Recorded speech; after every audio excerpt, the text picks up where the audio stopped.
Today, we are diving into something pretty cool from Microsoft Defender for Cloud. It's called Agentless Machine Scanning, and it makes a big promise, giving you deep security insights without slowing your systems down. So let's see how it actually pulls that off. But first, let me ask you something, especially if you manage any virtual machines in the cloud. Have you ever felt like the very security agents that are supposed to be protecting you are, well, causing all the problems? You know, performance hits, constant maintenance, deployment headaches. It's a super common frustration, and it's the exact problem we're going to solve today. So here's our game plan.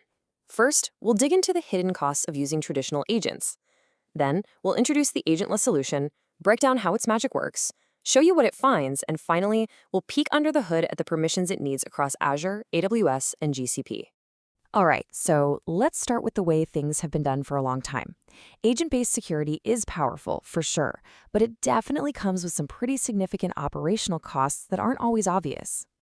And this is where those trade-offs really become clear. With agents, you're in this constant balancing act between security and performance, right?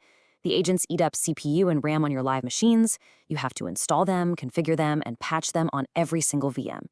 This isn't just a technical headache, it's a real drag on how fast you can move. For any DevOps team, that's a serious bottleneck. The agentless approach, on the other hand, just sidesteps all of these issues. Zero performance hit, no installation, and no complex network rules to worry about. And that brings us to the modern solution. Agentless scanning is really all about giving you that deep security visibility without ever having to touch your running virtual machines. It's security that's truly unseen and unfelt by your actual workloads. So what does that actually mean?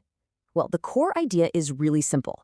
Agentless scanning works by analyzing a copy, not the live system itself. It's a way to get a complete security checkup without installing a single piece of software on the machine you're trying to protect.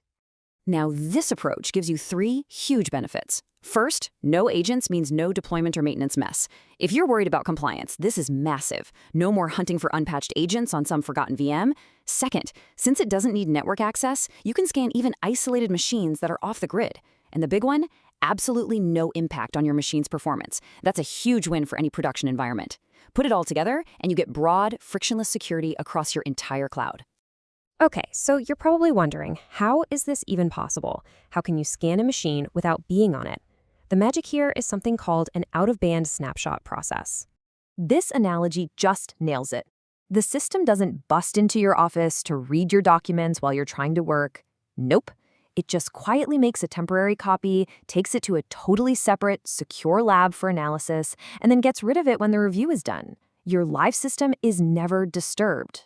The whole thing happens in 4 really simple steps. First, Defender for Cloud takes a snapshot of your machine's disk. And don't worry, that snapshot stays right in the same cloud region for data residency.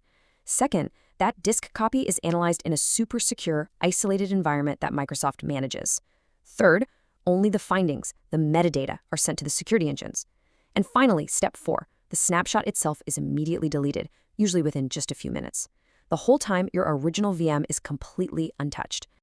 So we've covered the how, but what's the real payoff here? What kind of valuable security intel are we actually getting from this whole process? Think of the scan as a digital detective going deep into that disk image. It checks to make sure your EDR tools are configured right. It builds a full software inventory to find any known vulnerabilities. It even hunts for secrets like passwords or API keys that might have been accidentally left in plain text files. On top of that, it uses Microsoft Defender Antivirus to look for malware and can even check out VMs that are part of a Kubernetes cluster. We're talking about a really comprehensive, deep tissue analysis here. All right, finally, let's get practical and look at how this is all set up. To do its job, Defender for Cloud needs a very minimal set of permissions, and it's built to be secure by default, no matter which cloud you're on. On Azure, the setup couldn't be easier. When you turn it on, a built-in role gets assigned automatically. It has just enough read-only permission to create a temporary snapshot of the disk, and that's it, nothing more. And moving over to AWS, it's the exact same secure story. A dedicated role gets deployed through your CloudFormation stack, and again, it's only given the bare minimum permissions it needs to create, tag, and then clean up those snapshots. And you can probably guess the pattern for Google Cloud Platform. A custom role is created when you set things up with just 2 permissions, checking an instance's status and creating snapshots. The big takeaway across all three clouds is this principle of least privileged access. The system is designed from the ground up to only have the absolute minimum permissions required to do its job. So this all brings us to one final, really important thought. This technology lets you do deep, frequent security scanning without making any trade-offs. It completely removes that friction between the security teams who need visibility and the operations teams who need stability. So the question to leave you with is this: how could a security process that is totally invisible to your workloads fundamentally change the way you secure and manage your entire cloud?